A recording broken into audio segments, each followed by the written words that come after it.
Hi there. Let's talk about judgmental and criticism that we often feel towards each other today.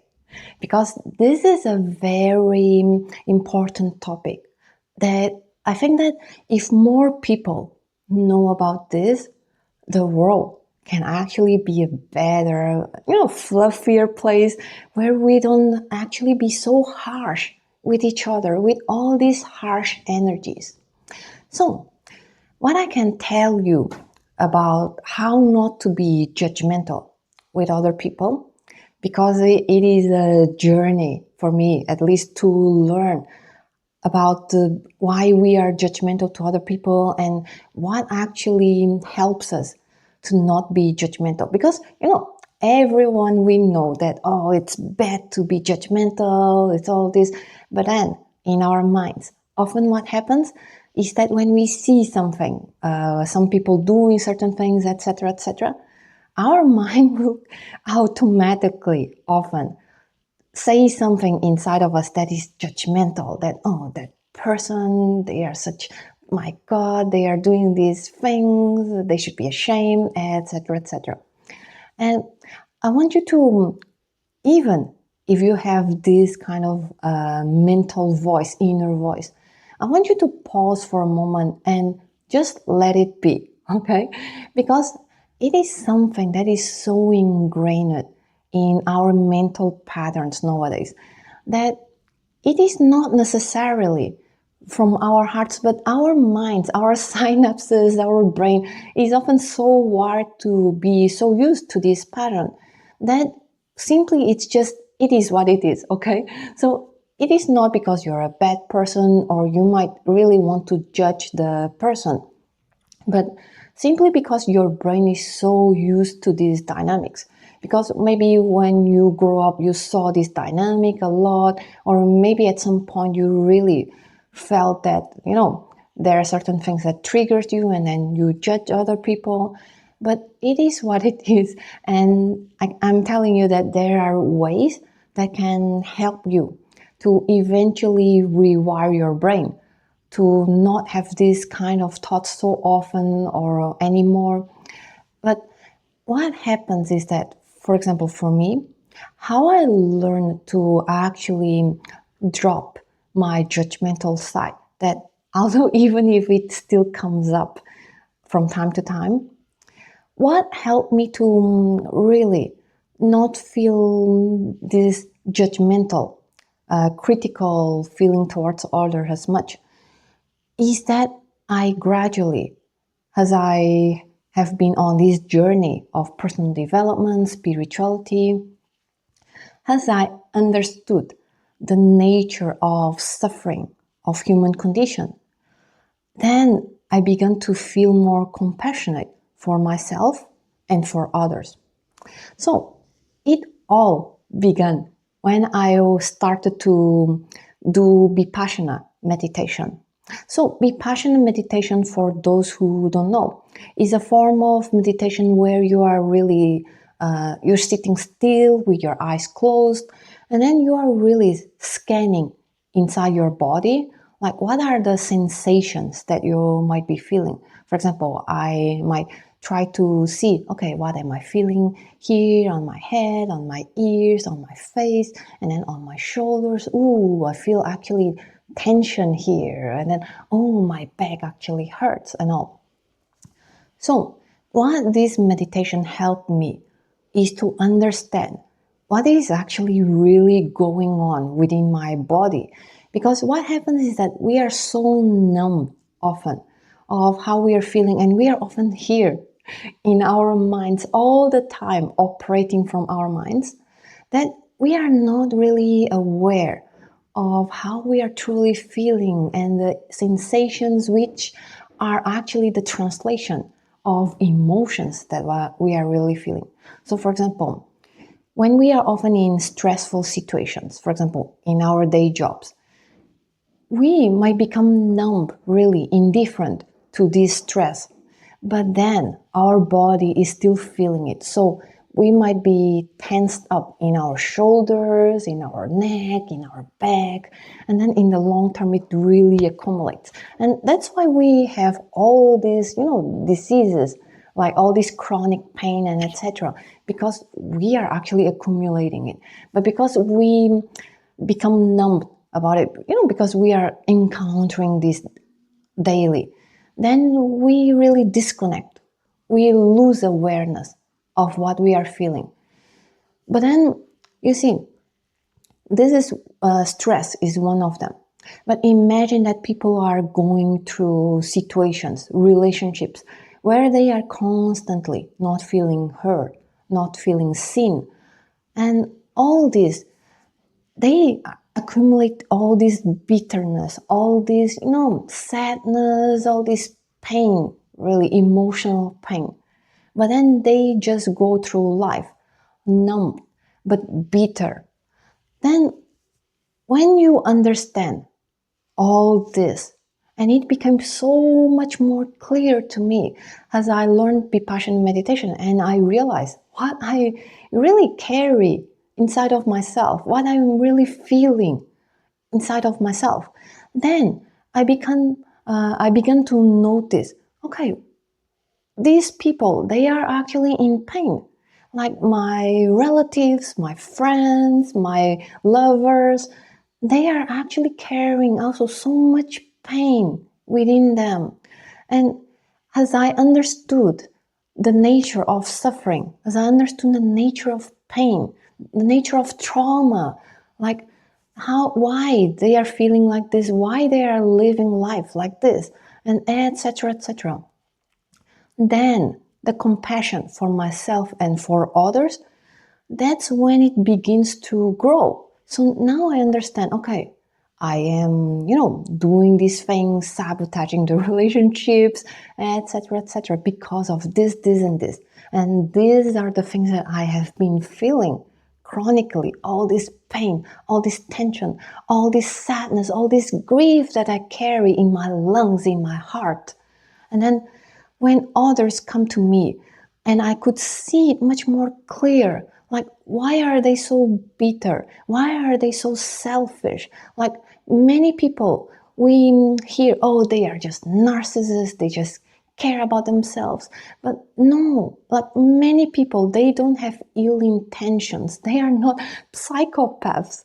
And they are actually so selfish, so self-focused because their pain within them is so big, so consuming, so overwhelming that all they see is their own pain. That's why they cannot see or consider other people's feelings, emotions. It is because they have been in pain and they are so caught up in their own pain that they cannot really consider anyone else's pain.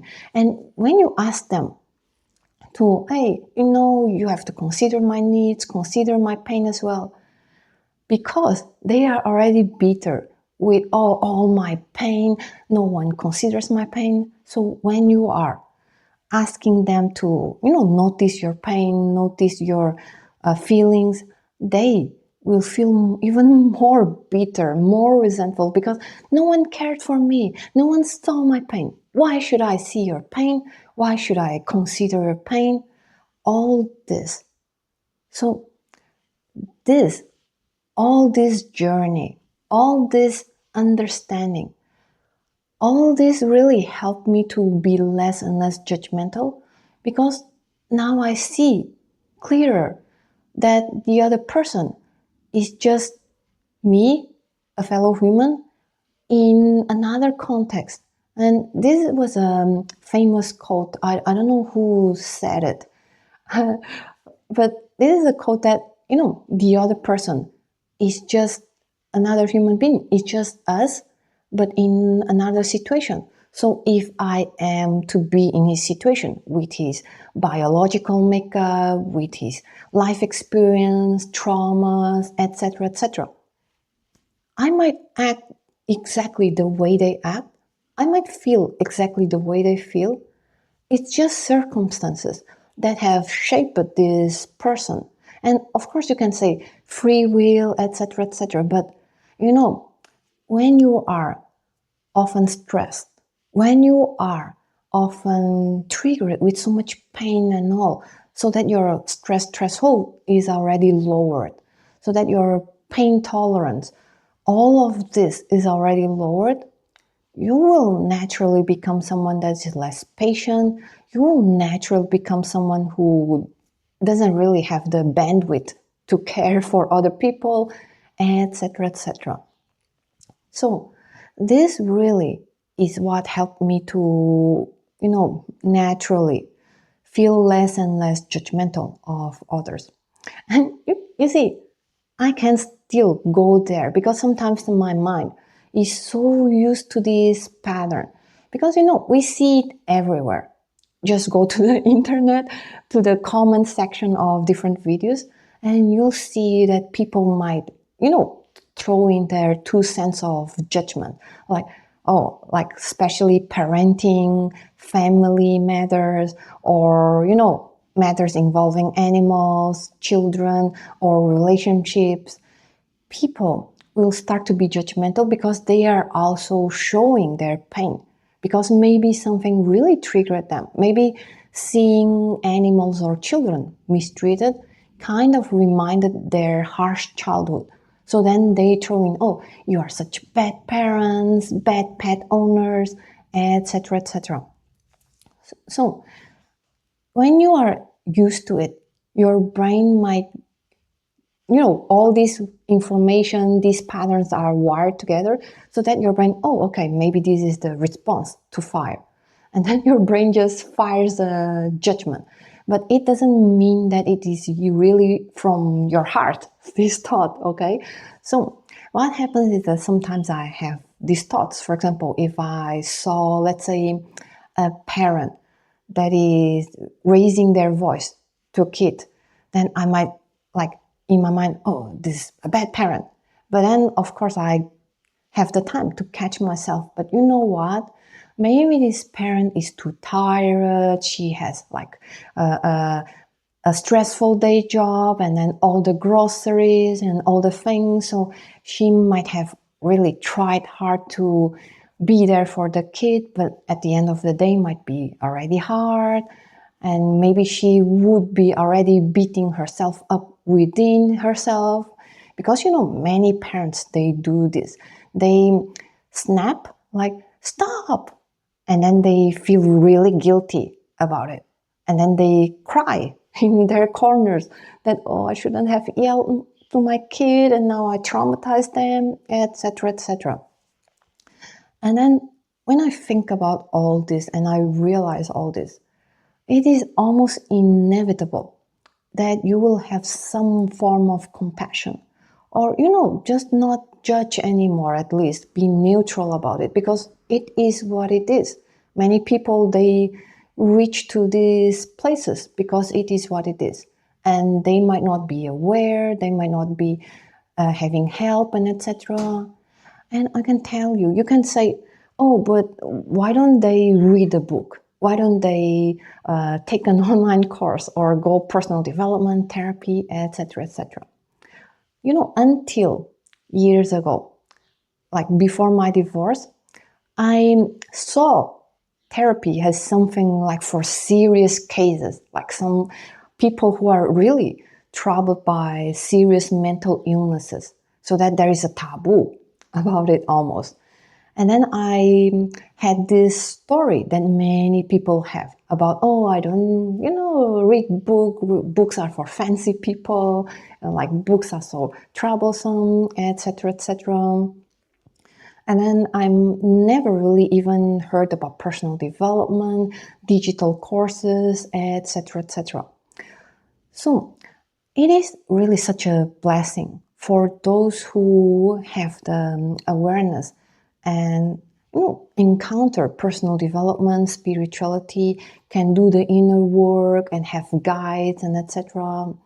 It really is a blessing because not many people come across it and not many people also have the luxury to afford it, especially in Portugal, okay? Because the Portuguese salary really is not conducive for those kind of things. Especially, many people, their average salaries, their minimum salaries, like forget about it. Like the cost of one coaching session might as well be 1/10 of their salary. Okay, so how can they really afford it? Like if they need to afford the rent, which is really high in Portugal right now, like afford housing, afford the groceries, all those things, it's really hard for many people. And many people, they are caught up in this survival mode, that all they worry is about finances, paying the bills, if they have enough, that they really don't have the mental capacity nor state to actually go beyond. You know that learning and creativity, they are like luxuries for many people because they are so caught up in worrying about the bills, worrying about the logistics of their daily lives, that they don't really have the mental energy nor space to do so. Like so many people, they are at jobs that are so stressful or that is so physically demanding that they don't really have the luxury to pause, to even notice that perhaps this is not the life that they want. Perhaps maybe there can be some change implemented. So I often see that when it comes to learning and personal development, there is an exponential growth graphic. Okay, so for anyone who is starting, it is like so much more effort. But the more you learn and the more you free yourself from limiting beliefs, from pain, from traumas, then your growth will start to really grow faster and faster and easier. But when you're at the beginning and there is so much constraints, like you have to have some compassion for people, even if you might see that they are in this victim mentality. You might still have compassion for them to be caught up in this victim mentality. And to me, this lesson, this journey of learning has been that I understand that people are on different journeys. So even when someone is, on this journey, that they are so unaware, so caught up in the survival mode, but still I have compassion for them. And at least I would be neutral and not judging them. Because when you see how things are, you will naturally, inevitably have all this compassion towards them. And if sometimes your mind might still, have some judgmental thoughts, let it be, because it is how your mind have been wired to notice. Like we absorb the patterns near us in this world by what we see, etc., that sometimes our brain just learns to react or respond in certain ways that they see, oh, this is normal, so maybe I should adopt this as a mechanism. But when it happens, just let it be. It was the reminiscing, like remains of an old kind of wiring, and it is what it is. Just the brain's wired reaction, and you're letting it win out eventually. And if something really triggers you, because it can happen, then maybe you can also take time from a place of curiosity to notice, okay, I have reacted or really felt triggered by a certain thing. Like maybe I can try to understand where it comes from. And of course, sometimes it's legitimate. Because, for example, if you see a video where animal or children or people are being mistreated, of course you would get triggered. And of course you wouldn't want that to happen. But for example, let's say that if you see something that triggers you, let's say that, for example, you see women really in theirs wild energy, and something in that triggers you, like, oh, why are they so wild? Have they no sense of shame, etc., etc. What you can do is to actually tap into, okay, why is it that I feel triggered by it? Because if there is nothing that really triggers you, you probably wouldn't really, oh, okay, women in their wild expression. Okay, next. But when there is something that really seems to catch your attention and that you are really caught in it now, instead of, judging yourself, maybe you can try to understand, where is it really coming from?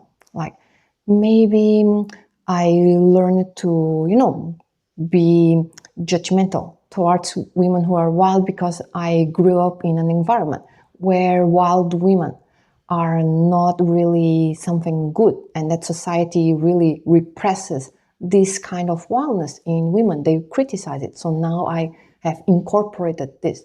Because, we animals, we really learn by seeing. For example, there were several studies, and one of the studies was with chicken. Like, for example, they had chickens that when they were young, there was a chicken that was going to them and really kind of hurting them, pecking them, like, pock up, pock up.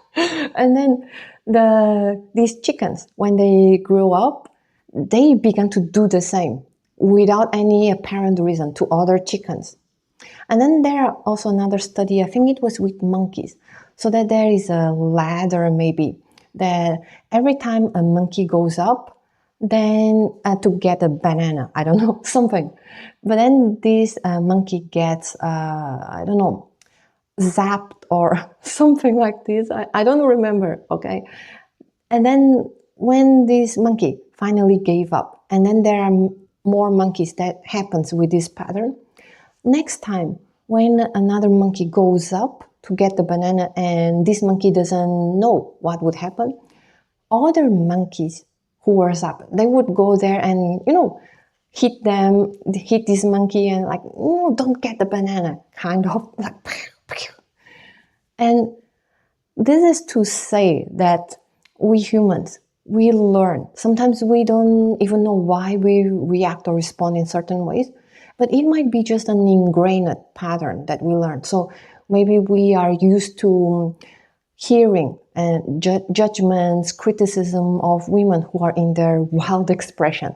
And now when you see a woman in her wild expression, you might get triggered and, feel this judgment. Or sometimes you might have grown up in an environment where your own wilderness was repressed. And now that you might have had a story in your mind that, oh, okay, they are saying this because it's not good for a woman to be wild, because we should be respectful, whatever. Then now you see other women, and deep down, you desire actually to be as wild as them. But because you have this story, limiting beliefs, that is saying, oh, but a woman shouldn't be wild because it's dangerous, she might attract unwanted attention, etc., then you are like having criticism towards them, and at the same time, you actually desire to be as wild and as open as well. But because you have this like, oh, but I can't, and etc., now what you see here, these wild women, will be specially triggering to you, and how you might find yourself caught up, maybe hours, even days, even months, wondering why are you so triggered by these women.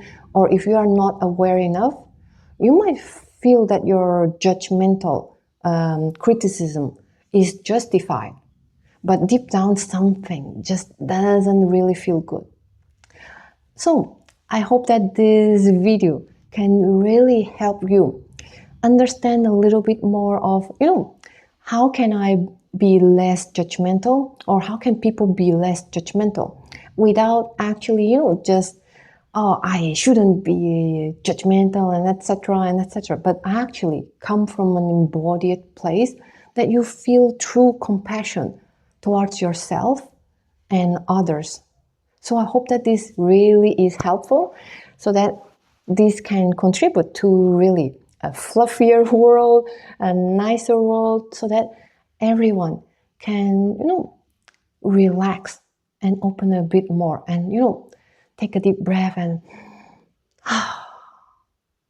relax into this fluffier world.